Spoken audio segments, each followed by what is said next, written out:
Breaking news, আজ থেকে দুবেলা করে জল কামান দিয়ে ঢাকার রাস্তায় জীবাণুনাশক ছেটাবে পুলিশ। বিস্তারিত জানতে হলে শেষ পর্যন্ত আমাদের সঙ্গে থাকুন।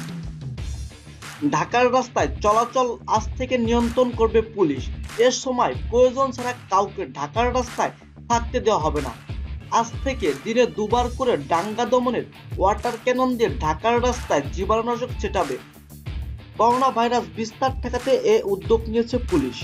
ঢাকা মহানগর পুলিশ কমিশনার শফিকুল ইসলাম বলেন, যাদের প্রয়োজন আছে তারা অবশ্যই চলাফেরা করতে পারবেন, তবে প্রয়োজন ছাড়া কেউ যাতে রাস্তায় না বের হন সেজন্য সবাইকে অনুরোধ করা হয়েছে। পুলিশ সূত্র জানায়, সেনা কর্মকর্তাদের সঙ্গে পুলিশ কর্মকর্তারা বৈঠক করেছেন। বৈঠকে পরিস্থিতি নিয়ে আলোচনা করা হয়। বৈঠকের পর কমিশনার বলেন, সবাইকে অনুরোধ করা হবে যাতে লোকজন নিজের বাড়িতেই অবস্থান করেন। এদিকে আজ থেকে দুই বেলা করে জল কামান দিয়ে রাস্তায় জীবাণুনাশক ছেটাবে পুলিশ। প্রথমবার ছেটানো হবে বেলা 10টা থেকে 12টার মধ্যে, আর দ্বিতীয়বার ছেটানো হবে বেলা 4টা থেকে 6টার মধ্যে। পুলিশের 8 বিভাগের 8টি জল কামান একসঙ্গে জীবাণুনাশক ছেটাবে।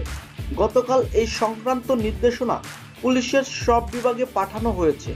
এ সময় কোনো কর্মকর্তা কোনো এলাকায় দায়িত্ব পালন করবেন তাও বলে দেওয়া হয়েছে। পুলিশ কর্মকর্তারা জানান, প্রতিটি জল কামানে 12,000 লিটার করে জীবাণুনাশক থাকবে। এতে করে 96,000 লিটার জীবাণুনাশক রাস্তায় ছেটানো হবে।